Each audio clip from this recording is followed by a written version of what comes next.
I want to thank the Vice Chancellor and the Department of Ophthalmology for sending Saujanya to Atlanta, to Emory University for 3 months.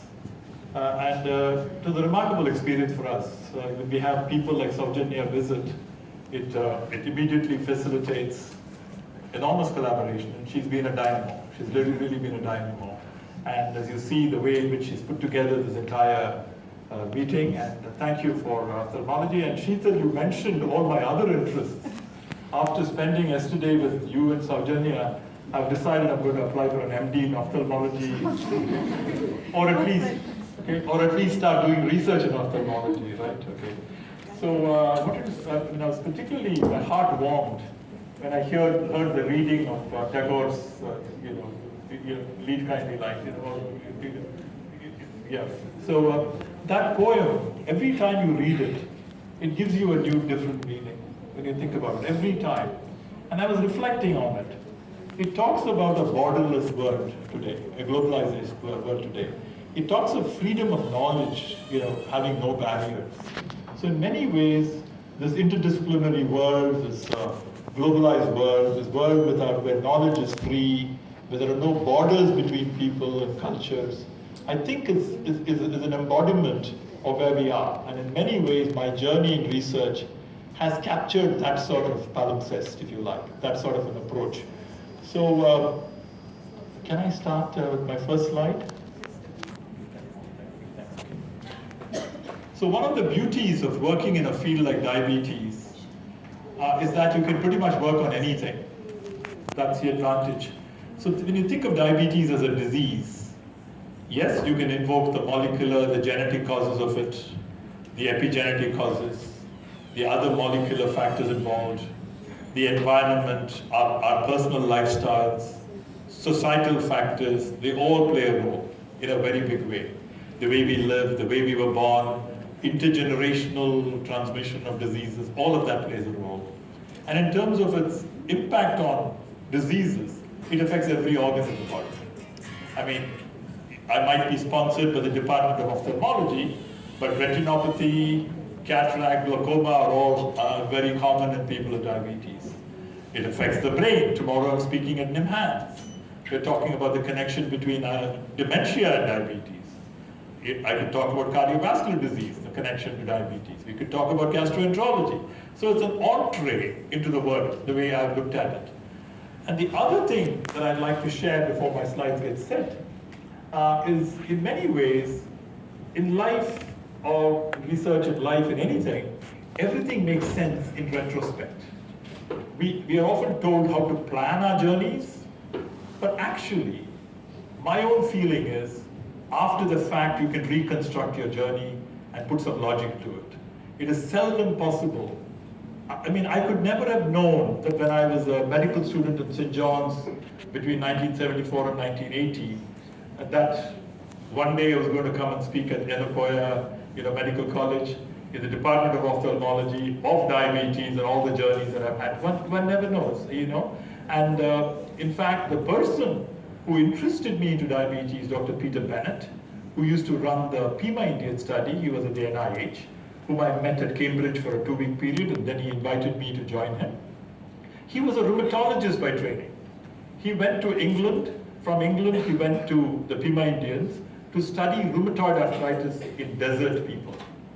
During the pilot study, he noticed that 50% of the reservation of the Native American Pima Indians had diabetes before the age of 45, and they were all what we today call type 2 diabetes. That changed his career from being a rheumatologist to becoming a world-famous diabetologist. And last year was the 100th anniversary of discovery of insulin. So let me ask the audience, how many of you, who do you think what was the discipline of the person, the lead person who discovered insulin? What was his discipline? Any guess? You can't answer that question. Anybody else? One of them was a medical student. Yeah, you're right. And who was the lead? That is true. But The MacLeod was a physician. Yeah, the lead person was an orthopedic surgeon.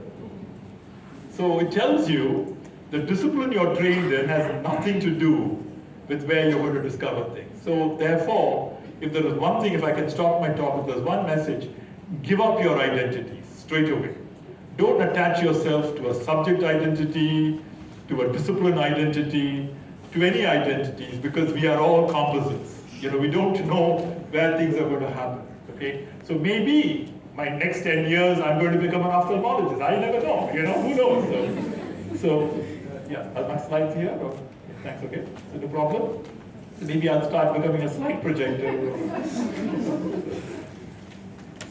So anyway, before I come to my talk, I went to medical school at a time in India where opportunities were very limited. I grew up in Bangalore in southern India. And at that time, when you finished your PUC, there was only 3 choices. Either medicine, or engineering, or you went to BCom for some reason. That was all the 3 choices available. And I got into engineering, I got into everything. But if you're good, the social pressure was you went into medicine. That is what it was, whether family pressure, whatever. And little did I realize at the age of 18 why I got into medicine. But I get into medicine and I feel very restless all along because I had always been interested in literature, history, philosophy, physics, mathematics.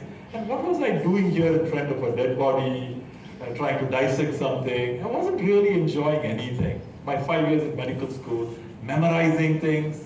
I mean, the idea of memorizing the route of the ulnar nerve, it's like memorizing every stop from here to Manipal, you have to memorize every tunnel. Why would you do that? It was like, I could never understand. And then, my journey took me one way or another. I did my MRCP.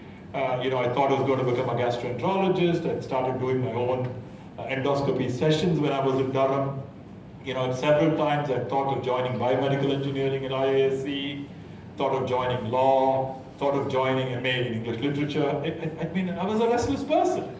So ultimately, like Sheetal mentioned, one day when I was a second year registrar in Durham, England, it was a long night on call, and I wake up at 4 o'clock in the morning, not knowing what to do. And there was a medical library in the hospital. So I go and open the library, and there was this green book called Fletcher and Fletcher, Clinical Epidemiology. The book starts with a very simple story. A 53-year-old man presents with retrosternal chest pain, radiating down the left arm. He's sweaty, and then he says, anybody, any medical student, any doctor, even a common lay person, would suspect angina or myocardial infarction. And then it pauses, and it asks the question, but how did they first know that this syndrome complex represented angina or myocardial infarction? And that struck a bulb in my head.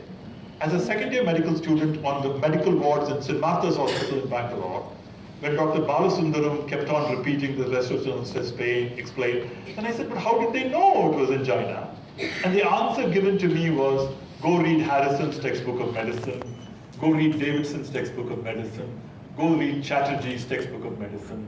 That never satisfied me. I wanted to know how that was first established. And so when I read that book, that morning, I sat for 2.5 hours, read the entire book, which is about 230 pages or something. And then I said, I want to train myself in epidemiology and become a scientist within medicine. And the beauty of epidemiology is, it allows you to be a good speaker, you have to write well, you have to argue well, think well, you can research in any topic. And research, I can tell you, is an unending gift. Once you get into it, every day is a different day. You have something new coming up, some new idea coming up, some new people you're meeting. There is not one boring moment. Yes, we are not trained as researchers, we are trained as clinicians in one way, but I can assure you, I can bet you, if you tempted research, it's going to be a drug addiction and you will not give up. That's something that I wanted to say. So on that note, let me get started. I'm going to use my story of how I've navigated the field of diabetes and diabetes research, particularly in the last 15 or 16 years, to build effective US-India collaborations, which I think is going to be extremely important. Even recently, when President Biden and Prime Minister Modi met, huge statement about Indo-US collaborations. They're talking about, in fact, the relationship between the two countries are growing. Big talk about building research collaborations. A big focus on cancer, but also on diabetes. In fact, some of our work in diabetes was mentioned in the Prime Minister and the presidential report. Okay.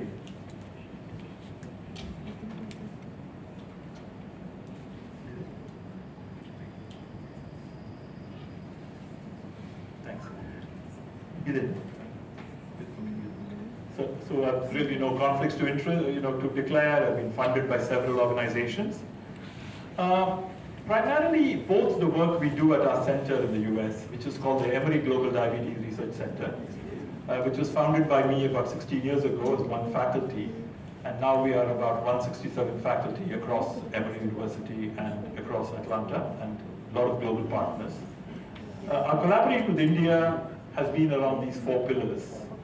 Etiology, the cause of disease; precision medicine, that how do you precisely make the diagnosis and precisely treat the disease; implementation research, how do you take all this research and scale it up to a population; health policy, so our research is in all of the four pillars, and that reference that I've cited, which we can make available to all of you, was a publication that a group of us put together, Indian and US collaborators together, on a research agenda for defeating diabetes in India. Something, and I think if you remove diabetes and you said rheumatoid arthritis, the same principles are going to apply. So it's essentially all you said. So it's a paper that you might want to read. Because our collaboration is very broad and and multi-pronged, so too are institutional partnerships over the year.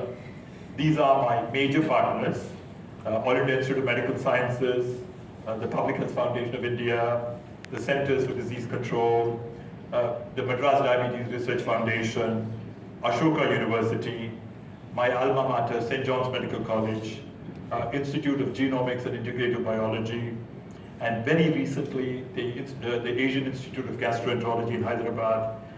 Then tomorrow, starting from tomorrow, NIMHANS, and then also the IIT Madras, with whom we've recently developed a strategic partnership to start a diabetes accelerator program.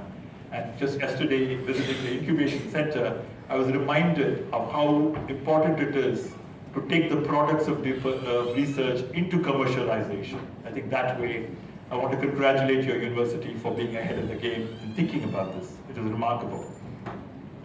So the earliest observations of high risk of diabetes in Indians actually started about 50, 60 years ago in studies of immigrants from India to other countries. What they noticed when people from India migrated to other countries, in those countries, they acquired very high diabetes risks. At that time, the risk of diabetes in India was a prevalence of 1.5 or 2%. But when other Indians went to other countries, they acquired risks of 15%, 20%, etc. So there was a lot of interest, particularly in countries like Fiji, in the UK, in the Caribbean, in Australia, etc., to study why Indians are at high risk. And the idea always was when Indians left India and went somewhere else, they acquired high risk. Until this idea was flipped over by a fantastic study by one of my PhD students, who's Anjali Gujral, who's now an assistant professor. So she said, with India changing, let's compare recent data of diabetes in urban India, in this case Chennai, with diabetes in Indians in the United States in a study called Masala, living in California and Chicago. So what she found, by age 40, the Indians in Chennai had higher prevalence of diabetes than Indian Americans living in Chicago and California. It was true for men and women. And what is remarkable was the average US prevalence was only 9%. So this slide tells you two things. Number one, it tells you that the urban Indian has a higher risk of diabetes than an Indian who's migrated to the United States. Why that is the case, we'll have to figure out. Secondly, and strikingly, the Indian is at very high risk compared to an average white Caucasian of developing diabetes. So this question as to why are Indians developing diabetes at such high risk, has plagued a lot of people. And thanks to some very good surveys, particularly in Chennai and other parts of India, what you see here is a documentation of major increase in diabetes prevalence, which is the proportion of people in a population with diabetes, has increased dramatically. If you went back to 1972 was when I just finished my PUC. The prevalence of diabetes in urban India was 2.3, and the prevalence was 1.5 in rural India. But now, in 2015, it's 24% in urban India, in many parts of urban India, and it's also high in many semi-urban areas. Even in rural parts of India, it's grown. So a huge increase in diabetes in India in a span of 40 years, 45 years. So why is this happening? And what is also striking is when you start getting into the etiology, is this phenomenal slide here, which is again constructed by Rina Oza-Frank. She was my first PhD student at Emory. And this slide represents a population of 36 million people, all immigrants to the United States. So one of the great things of the US is it has a large immigrant population from virtually every part of the world. So Rina asked a very simple question. Among immigrants to the United States, what is the prevalence of diabetes depending on their place of birth? And what she found two things. Firstly, when you looked at the prevalence of diabetes by region of birth, the population with the highest prevalence in the United States among immigrants were immigrants from the Indian subcontinent. And by Indian subcontinent, this includes people from Pakistan, Bangladesh, Sri Lanka, etc., who are more similar than dissimilar.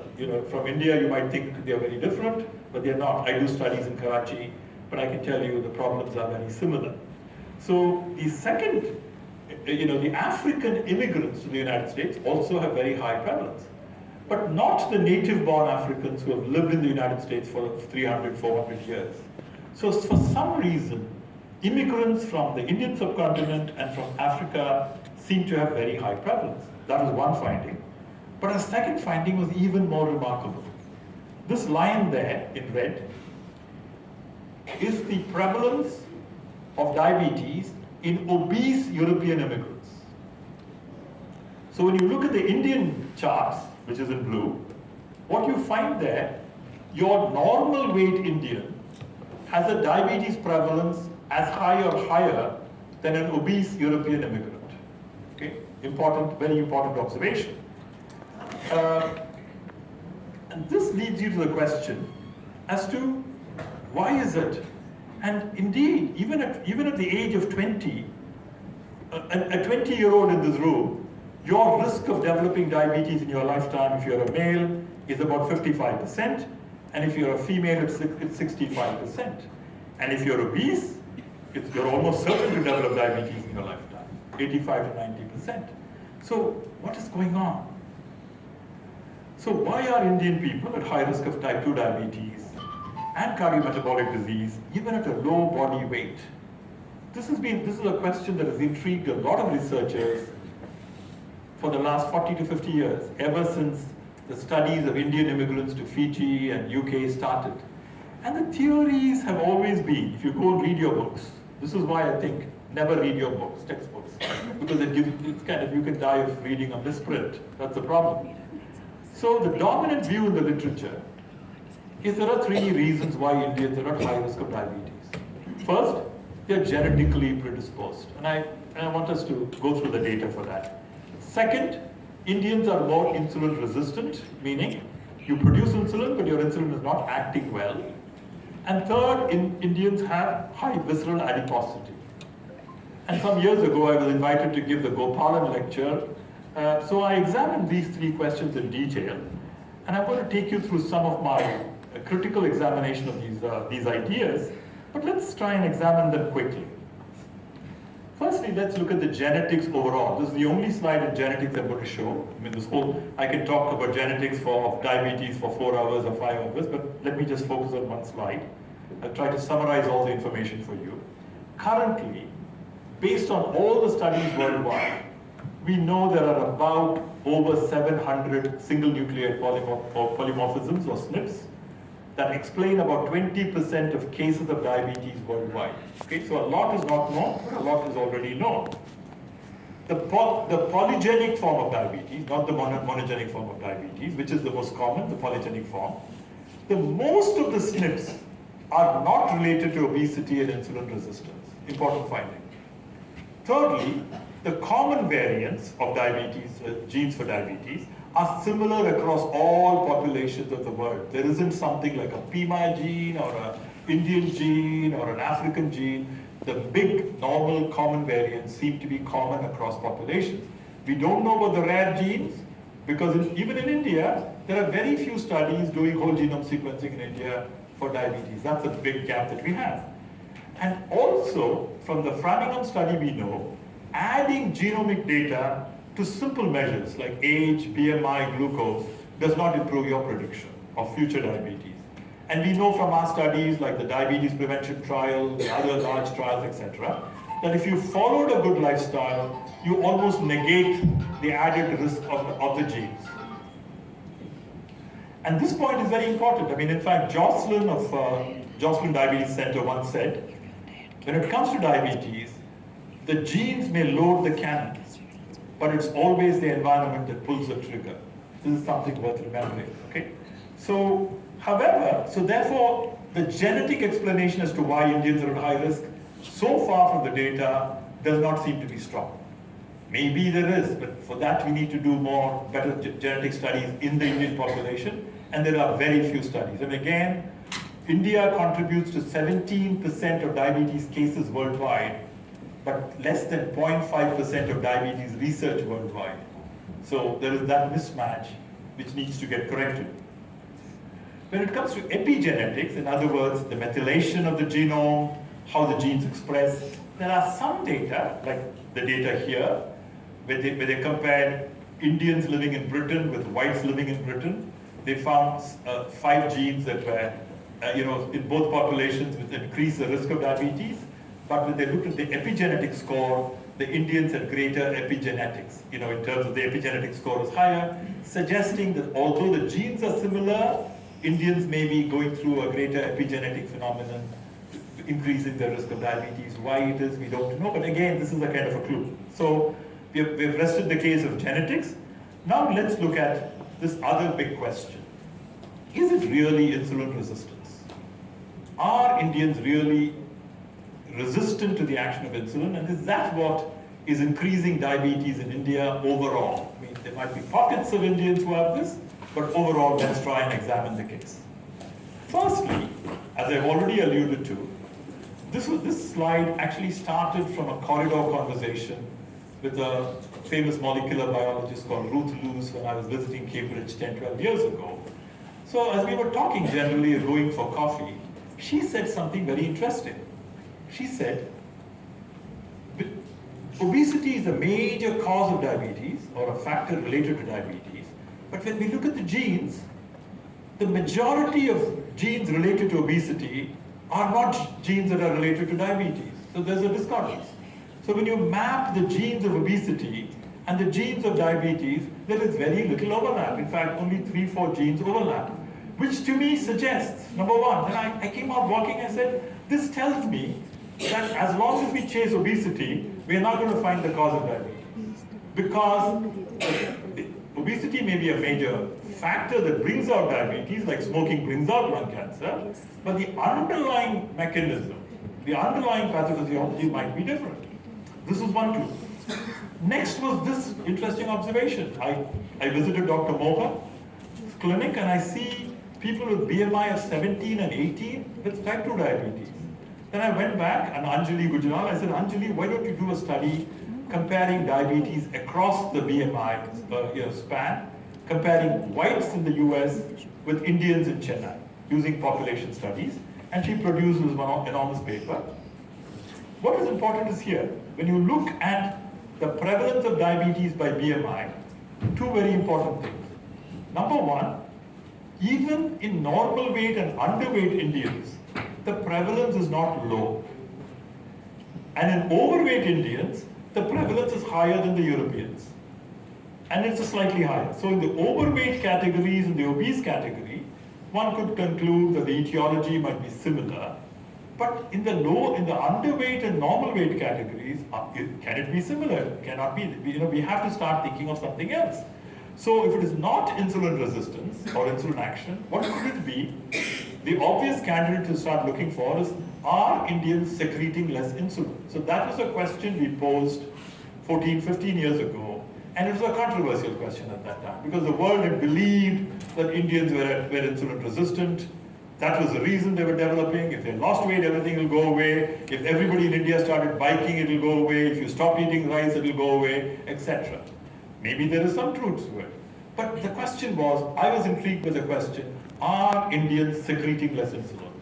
So we undertook a series of studies which we published, cross-sectional data initially, which increasingly added up, suggesting that Indians may be secreting less insulin. We did a variety of studies, one in young youth onset diabetes in India, adults in India, adult Indians in California, etc. And they were all suggesting similar thing. And then came out an independent study from an independent investigator who compared several populations in the United States. These are non-diabetic people, and this is what she found, Alka Kanaya and her group. The line in bold at the bottom is insulin secretion measured by HOMA-B of Indians, of South Asians in this case, Indians. At every age, non-diabetic South Asians are secreting the least amount of insulin. And the next line in dotted black is Chinese Americans. So the Asians are secreting less insulin compared to other populations, the more well-nourished populations in the US, blacks, Hispanics, whites, etc. But the Indians are secreting the least, the Chinese in between. So then I said, we need to take this argument further. So another of my PhD students, Lisa Steinmays, I said, Lisa, I worked with the Pima Indians of Arizona, who have the world's highest prevalence of diabetes, established in the 1960s. That population is clearly insulin resistant. That's a cause of diabetes in the population. Why don't we compare the Pima Indians in Arizona with Indians living in Chennai, India? Let's see what we found. First thing we found was something very, very striking. By age 55, in both the populations, Chennai and Pima Indians in Arizona, 50% of the population was diabetic by age 55. So both of them were at very high risk, frightening risk. When the Pima paper was published in Lancet in 1964, at a time when the world population diabetes rates was about 1.5 or 2.5, and here was a population with 50% prevalence, it was dramatic. They thought there was something special about the Pimas, whatever. And here you're finding that the Indians in Chennai have a risk as high as Pima Indians in Arizona. But then when you start looking at their glucose patterns, what you see here, this is the insulin levels. The top line, which is kind of dotted, is the 2-hour insulin secretion. The Pimas are secreting a lot of insulin at 2 hours. The Indians are not. And even at fasting baseline, the Indians are secreting less insulin. Okay? Then when you start looking at their other profiles, firstly, their glucose patterns are very different. In India, the major problem is you have high fasting glucose levels, whereas the Pima Indians have high 2-hour glucose levels. Okay? So their response is bad. And secondly, look at the difference in their BMIs. The Pimas are about 7 BMI units heavier on average and 25 centimeters larger in the waist. So the idea, so there has to be 2 different variants that we are dealing with. And that provoked me to start thinking of the argument that it's time that we start thinking of diabetes or type 2 diabetes not as one disease, but as a heterogeneous disease. And foolish as I like to be, when I got invited to give the Kelly West lecture, which is the American Diabetes Association's national scientific lecture, I took a bold step of offering a hypothesis that type 2 diabetes is heterogeneous. At that stage, this was in 2015, it was an entirely theoretical concept based on all the few data that we had. I basically argued there is at least 2 types of type 2 diabetes. Okay? Type 2A, where the metabolic load is high. This is your classic, your primary problem is because of the high metabolic load. your insulin is not acting well, or you've got insulin resistance. And the classic causes are adiposity, physical inactivity, dietary factors, everything that we know. Your diagnosis is a 2-hour glucose. Your initial treatment is lifestyle, metformin, which is what your guidelines say. And your classic ethnic group is the Pima Indians, okay, which is at one extreme. Then I offered there's a second variant which we are ignoring, probably the variant that's affecting the majority of the world. And I called it 2B. And I said here, the primary problem is poor metabolic capacity. In other words, they're not secreting insulin to start with. The causes we don't know. Take your guess. It might be undernutrition, it might be maternal undernutrition, poor beta cell mass, it might be endocrine disruptors because of toxicity in the environment. It could be all of those things. But the diagnosis might be different. You might have to diagnose it with a fasting glucose or a 30-minute glucose. Why 30-minute glucose? Because you want to capture the first phase insulin response in these populations. And so the moment you eat something, within 10 minutes, your body is producing insulin. You want to capture that. One way of doing it is a 30-minute glucose test or a 20-minute glucose test. Your initial treatment, from the literature I can tell you, lifestyle in Indians does not seem to work as well as it does in Europeans for some reason. But then maybe these people need to be on a secretagogue or a gliptin. And indeed, now data are beginning to suggest that Indians respond better to many of these drugs, Indians on average, okay? The classic phenotype, ethnic group might be the Asian Indians. And two things in the slide. The slide on top in terms of pathophysiology, both those mechanisms, insulin secretion and insulin action, the bars are overlapping, suggesting both variants have both problems. The question is which is dominant, which starts first. And second, the Asian Indians and Pima Indians may be at two extremes, but in all populations you may have these two variants of different frequency. That was the theory we proposed in 2015. And lo and behold, 4 years later, a classic paper from Scandinavia, where they have a phenomenal biobank. This is a phenomenal, this paper has already been cited several thousand times. They came up with 5 different phenotypes of diabetes. The first was what you call type 1 diabetes, which is due to poor insulin secretion, but autoimmune. But the second one was very important. They called it severe insulin deficient diabetes. So they kind of agreed with my hypothesis that the first 2 variants were poor secretion, and then they had 3 other phenotypes, which were age-related, obesity-related, mixture, etc., which was more of insulin resistance. So again, the idea of one group being more poor insulin secretion, the other groups being more insulin resistant, was kind of borne out now by data. And whenever a theory is proven by data, you feel very good about it. And so it's nice to put out, that's what the physicists do. They put out a theory and let the world work and solve it. That's one way to do science. And then since then, everybody's been replicating this. This is another thing that happens in science like in everywhere else. There's a saying in Tamil, Kumbaloda Chendu Govinda. You go to a temple, when somebody says Govinda, everybody shouts Govinda. So when one paper comes out, people start following it.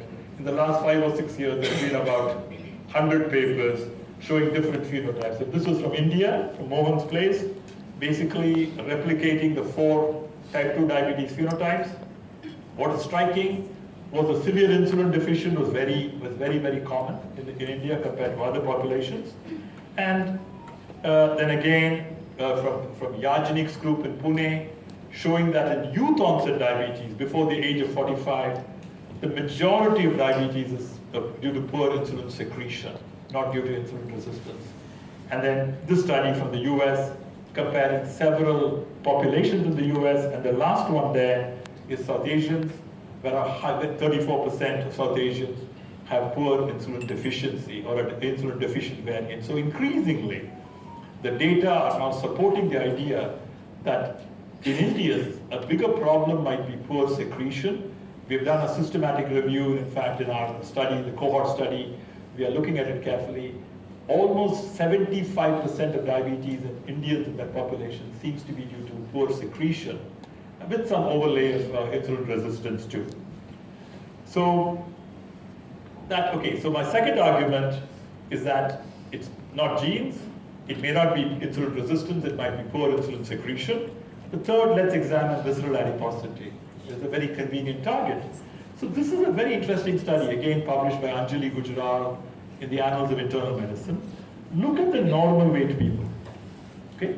And this compares several ethnic groups, the bottom one. That's the proportion of people who are normal weight, but who have some metabolic abnormality, either a high glucose, or a low HDL, or a high triglyceride, which are interesting.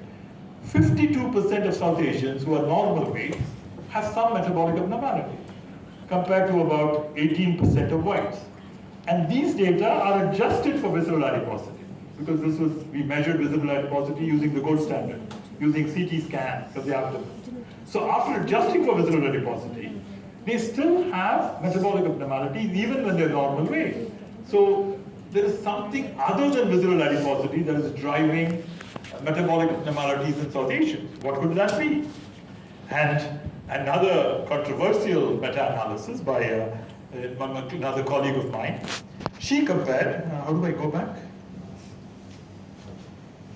Yeah. She compared South Asians with white Europeans. Okay? First, as you know, South Asians were at 2.5 times the higher risk of diabetes compared to whites, no big deal. South Asians were lighter in terms of BMI, no big deal. But look at the next point. South Asians had higher subcutaneous fat in men, no difference in fat in women. So subcutaneous fat is higher. There was no difference in visceral fat between South Asian men, both in men and women, between South Asians and Europeans. So the idea that South Asians have more visceral fat was not true, but what was true was South Asians had higher liver fat. So subcutaneous fat was higher in South Asians, which is harmless, but liver fat was also higher, which is harmful. So it's not just visceral fat, it's the deposition of fat in the liver that is important. The other big issue about South Asians, we have very low lean muscle mass. When you compare, this is children before the age of 18. When you compare South Asians and Europeans, our lean muscle mass is very low. We are, we also have, our protein in the diet is low, and maybe genetically determined too, our lean muscle mass is low. So the other very interesting, this is from the New Delhi birth cohort, very interesting study published in the New England Journal many years ago. It shows two lines there. The line in green are children that are born well nourished, good birth weight, not stunted. And that's their glucose trajectory during life. Till age 25, glucose is well maintained, well balanced, etc. But the children who are undernourished, low birth weight, or stunted at birth, look at their glucose trajectory. By age 25, they're developing diabetes, they're developing impaired glucose tolerance, So something to do with maternal child nutrition is setting the pathway to later glucose metabolism problems later in life. This is the New Delhi birth cohort. It's been replicated. There's been Mendelian randomization studies done. There's been systematic review, but there is this connection that has been established. But what is important? Great paper, but the authors, which includes H.P.S. Sachdev and others, they fell to the trap of the paradigm of that day that, Indians are developing diabetes because they are more obese relative to themselves. They were partly correct, but I wanted to, I think Yajnik also agrees with me now, is that there was one more problem. This is something that I would add. They developed diabetes because they also had poor beta cell function and they were secreting less insulin. So maybe your pancreases were damaged even before you were born. Your capacity to secrete insulin was diminished, and therefore when you're challenged with the normal changes in your lifestyle, you're not able to compensate.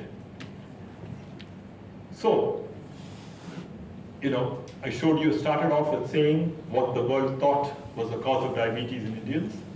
But I think what I've shown you is very strongly from evidence that Indians are more insulin deficient than insulin resistant, number one.